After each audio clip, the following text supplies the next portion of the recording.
अरे तभी तो दुनिया कहती है बाप रे बाप, ये खतरनाक है जैसे वाले, ये खतरनाक है जैसे वाले। ये मारा बंदी ये मारा बंदी ये सरकार है, ये बहुत सारी चीजें समझ रहा है।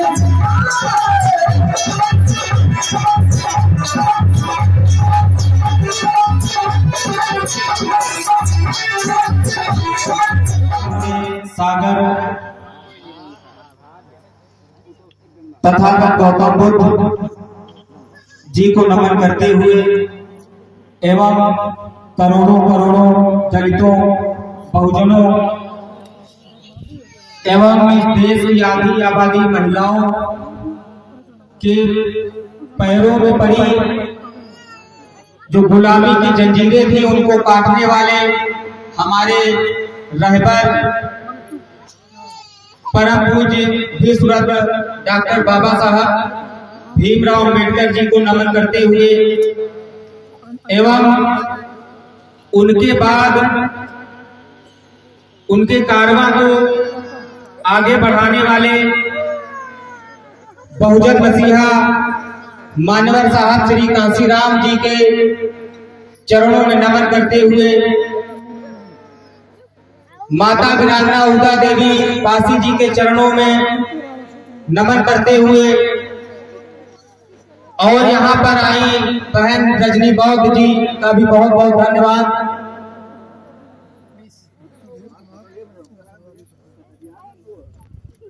सर्वप्रथम इस बौद्ध कथा के संयोजक प्रबंधक आशुतोष जी एडवोकेट जी का भी बहुत बहुत धन्यवाद, आभार।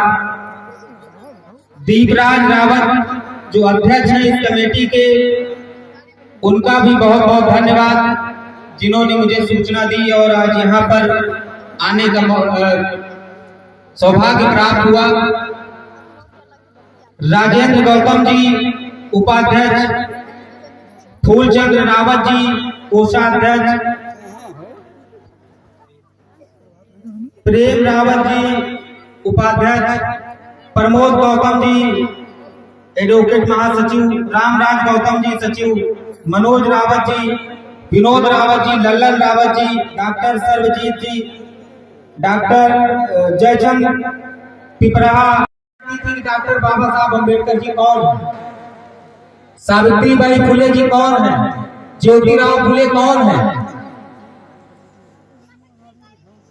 ये समाज में जो बौद्ध कथा के माध्यम से, चाहे वो बहन रजनी बौद्ध जी हो, चाहे वो अन्य तमाम साथी हैं जो बौद्ध कथा के माध्यम से आप सभी साथियों को, माताओं बहनों को जागरूक करने का काम कर रहे हैं, तो इसको, इस बौद्ध कथा को आप सभी माताएं और जो यहाँ पे इस देश के भविष्य जो बच्चे हैं उनको बताइए।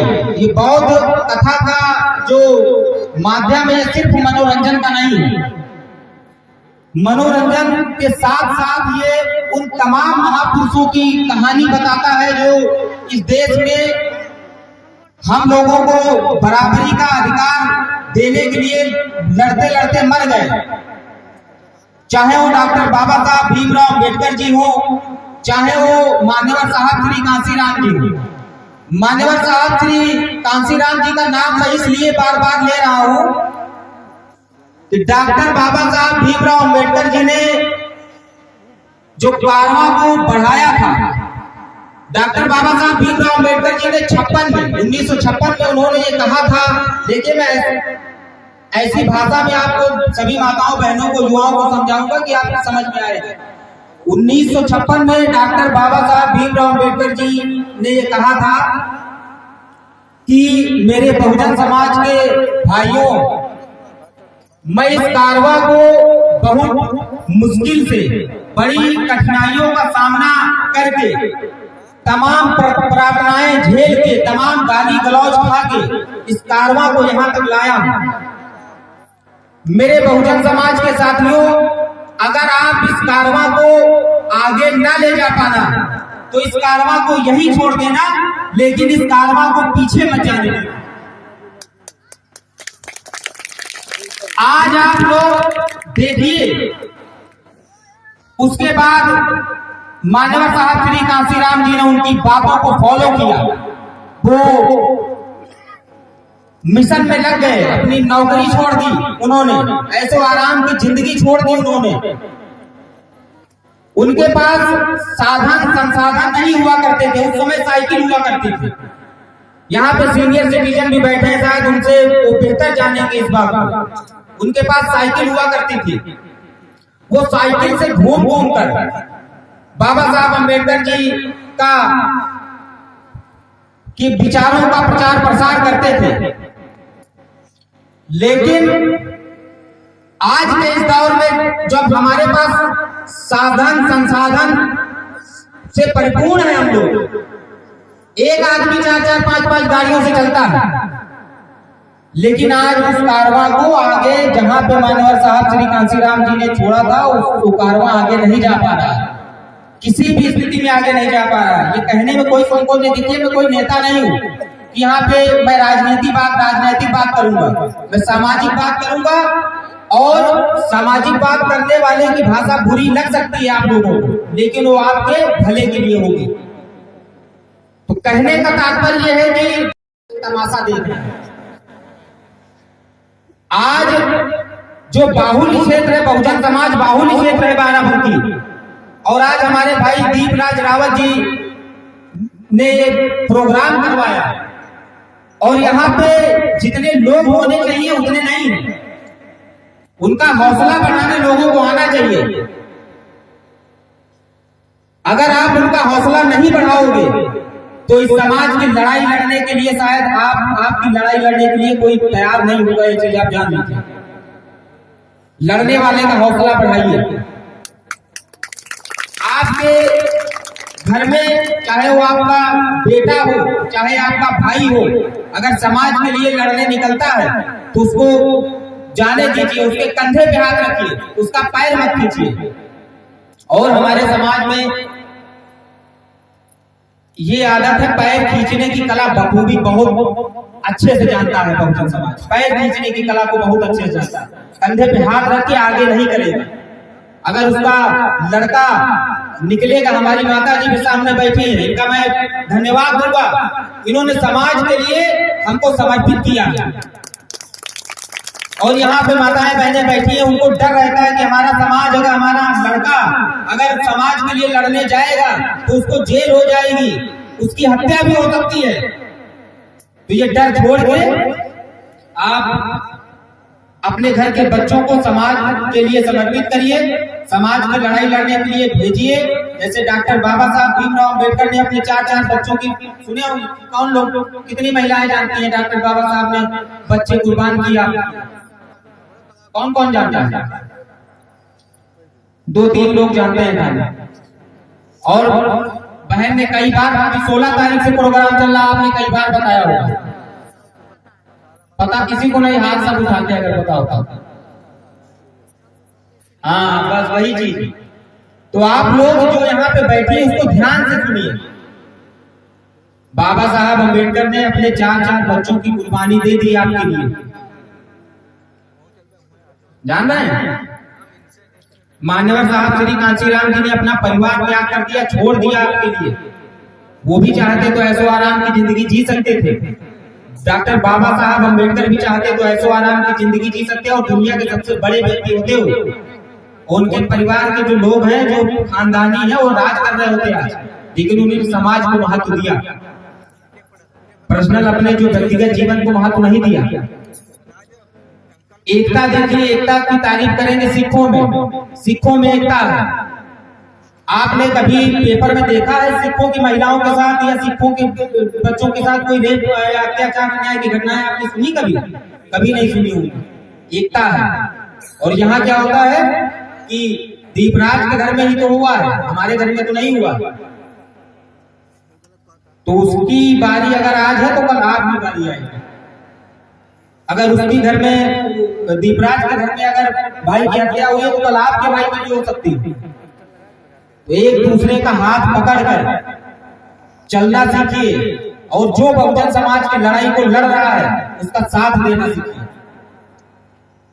आप सोचिए कि हमारे बहुजन समाज के बच्चे पढ़ेंगे, हमारे बहुजन समाज की माताएं बहनें पढ़ेंगी और पढ़ के अपने अधिकार को छीन लेगी, मांगेगी नहीं, छीनेंगी। और आज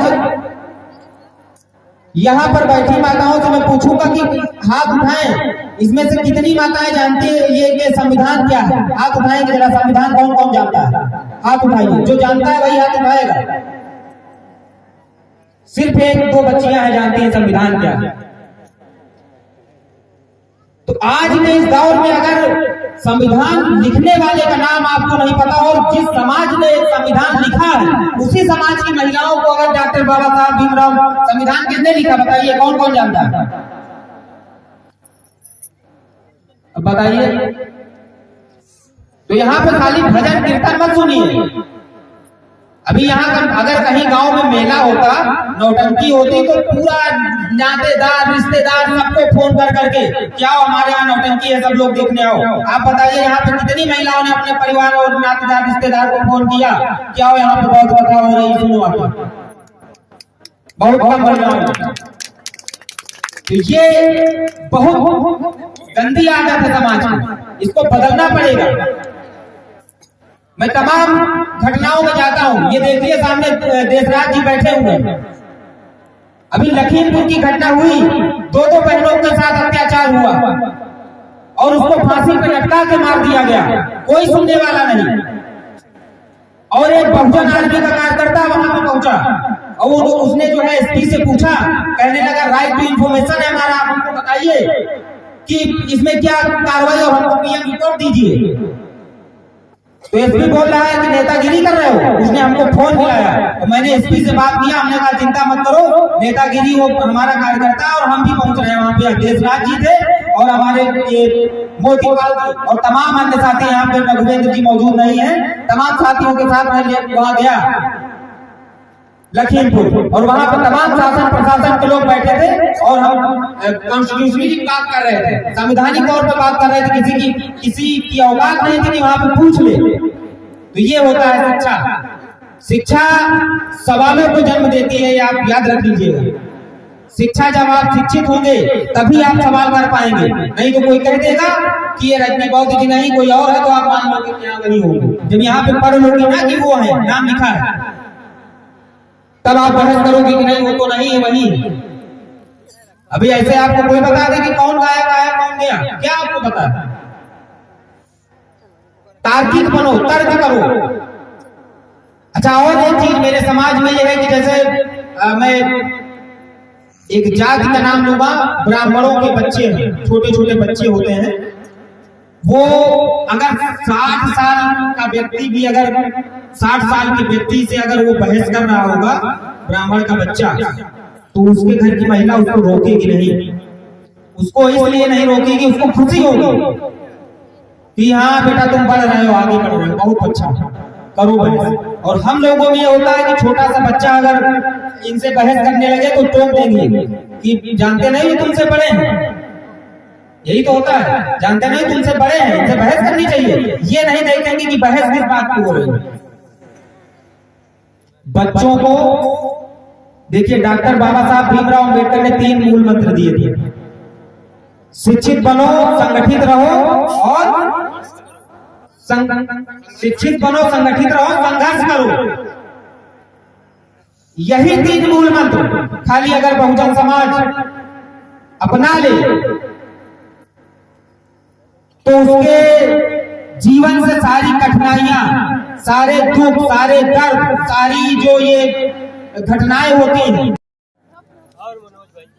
ये आने वाली पीढ़ियां जो बच्चे हैं इनको पता होना चाहिए। ये अगर कहीं निकले डॉक्टर बाबा साहब की प्रतिमा तो इनको बताइए कि ये डॉक्टर बाबा साहब अम्बेडकर है, ये हमारी बेटी बैठी है सामने।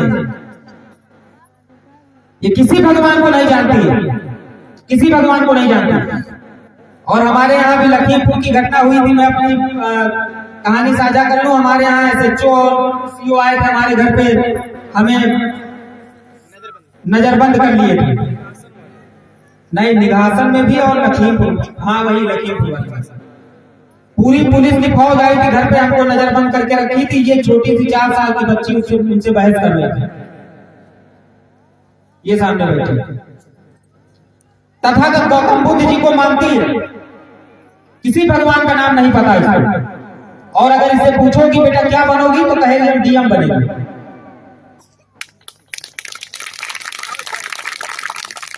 तो ये आप ये मत सोचिए कि यहाँ तो पता चलता है कि बहुत बड़ा, जैसे लगता है डीएम बहुत बड़ा हो गया। डीएम बनना बहुत बड़ी बात होगी, कुछ बड़ी बात नहीं है। चपरासी बनना बड़ी बात है, डीएम बनना बड़ी बात नहीं है। शुरू से बच्चों को बताइए कि आपको क्या बनना है और उनको लालच दीजिए बच्चों को, तब वो आगे बढ़ेंगे। पढ़ाई की परिभाषा उनको बताइए, पढ़ाई का महत्व उनको बताइए, तब बच्चे आगे बढ़ेंगे, तब बच्चे पढ़ाई की तरफ जाएंगे। जब आप उनको यही नहीं बता पाओगे पढ़ाई का महत्व क्या है, आप पढ़ लिख के क्या बनोगे, कैसे क्या होगा, तो उनके लिए पढ़ाई के बच्चे हैं ना, उनके लिए कुछ मायने नहीं रखता पढ़ाई में। और जब वो बड़े हो जाएंगे तो फिर उनको आप पढ़ा नहीं सकते। बच्चों को पढ़ाइए, और जो बड़े हो गए हैं उनको संघर्ष के लिए, अगर बहुजन समाज में जो हो रहे अत्याचारों पर अगर जाना चाहते हैं तो उनको जाने दीजिए, रोकिए ना, बिल्कुल मत रोकिए।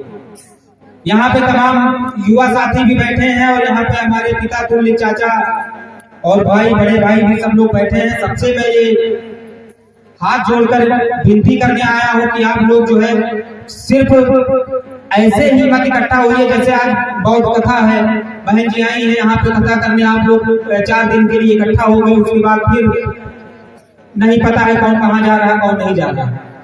हमेशा आप लोग संगठित रहिए, एक दूसरे के दुख और दर्द को समझिए, समाज में हो रही घटनाओं पर नजर रखिए। कहीं कोई घटना हो गई, वहां पे अगर कोई आह्वान कर रहा है तो वहां पे जाइए, वहां पे संख्या बल अगर आपका ज्यादा है तो आपको न्याय मिलेगा। संख्या बल अगर ज्यादा होता है तो आपको न्याय मिलता है। न्याय के लिए संघर्ष करना पड़ता है। और संविधान की बात, संविधान को कोई एक व्यक्ति नहीं बचा सकता, कोई एक संगठन भी नहीं बचा सकता। संविधान पे जो घात आज की आरएसएस और भाजपा सरकार के द्वारा जो संविधान पर घात किया गया है, जो संविधान को मिटाने की साजिश की गई है, वो बहुत ही दर्दनाक होगी। अगर इस देश में से संविधान अगर चला गया तो आप लोग सोच लीजिए कि मनुस्मृति का जमाना, जो मनुस्मृति का जमाना था, आपको अगर जैसे लोग मान नहीं रहे डॉक्टर बाबा साहब को, अम्बेडकर को अभी, और इनको 1 महीने खाली मनुस्मृति के जमाने में रख दिया जाए, खाली 1 महीने के लिए संविधान हटा के इनको मनुस्मृति वाले उसमें ले आए। सोसाइटी का जो धज्जियां उड़ा के रखे हैं, डॉक्टर बाबा साहब ने बेबैक सोसाइटी समझा के गए थे कि आप किसी भी सेक्टर में रहे, चाहे वो आप बिजनेस में रहे, चाहे आप नौकरी में रहे, सरकारी में रहे या प्राइवेट में रहे, पे बैक सोसाइटी मत भूलिए। उस पे बैक सोसाइटी की धज्जियां उड़ाई जा रही है। पे बैक सोसाइटी का मतलब ये होता है कि आज अगर दीपराज जी ने ये प्रोग्राम करवाया है तो सक्षम लोग, जो समाज के सक्षम लोग हैं, उनको दीपराज जी की मदद करनी चाहिए। क्यों, सही करें गलत करनी चाहिए उनको, उनका हौसला बढ़ाना चाहिए, ना कि उनके हौसले को तोड़ना चाहिए। अगर आप पैसा नहीं दे पा रहे, धन से मदद नहीं कर पा रहे, तो कम से कम संख्या बल से मदद कर देते, उनकी आ तो जाते। लेकिन यहाँ पे कहानी ये है ना कि मुर्गा पिंजरे में बंद है, जिसकी बारी आती है वो कट जाता है, बाकी सब अपनी अपनी बारी का इंतजार कर रहे हैं, अपनी अपनी बारी का इंतजार कर रहे हैं। जब जिसकी बारी आती है वो कटता है। तो आपसे हाथ जोड़कर ये अपील करके जाऊंगा, दोनों हाथ से हाथ जोड़ रहा हूं कि अपील है कि आप लोग एक हो जाइए, संगठित रहिए, संघर्ष करिए। और मैं अपने बारे में शायद नहीं जानता हूं, मैं बता दूं, बहुजन आर्मी एक संगठन है, उसका छोटा सा कार्यकर्ता हूं। बहुजन आर्मी संगठन कहीं भी घटना होती है पूरे भारत में, चाहे वो पंजाब हो, चाहे राजस्थान हो, चाहे गुजरात हो, चाहे कर्नाटका हो, चाहे उड़ीसा हो, चाहे झारखंड हो, चाहे बिहार हो, पुलिस से पहले पहुंचने का काम करती है बहुजन आर्मी। कहीं कोई घटना होती है, बहुजन आर्मी तो लोगों को आस है। और आपको अगर नहीं अंदाजा होगा तो बहुजन आर्मी आप डाल के यूट्यूब पे सर्च कर लीजिएगा, गूगल पे सर्च कर लीजिएगा।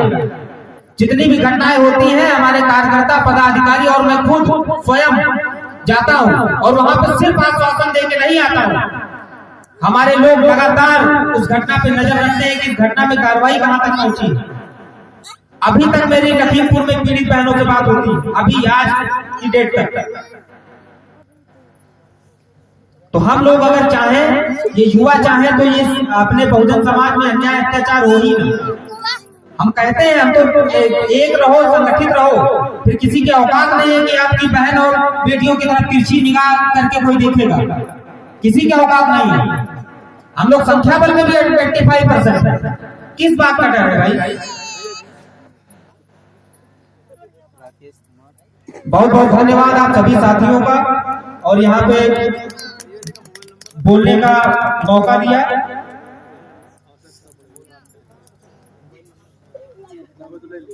सभी साथी अगर बहुजन आर्मी का ऑफिशियल मोबाइल नंबर लिखना चाहें तो लिख सकते हैं, मैं बोल दूंगा। ऑफिशियल मोबाइल नंबर है, कहीं भी घटना होती है, कोई बहुजन समाज पीड़ित होता है तो आप उस नंबर पे फोन करिए, आपकी मदद तुरंत होगी। नंबर लिख लेना 9454 8505 9454 850593।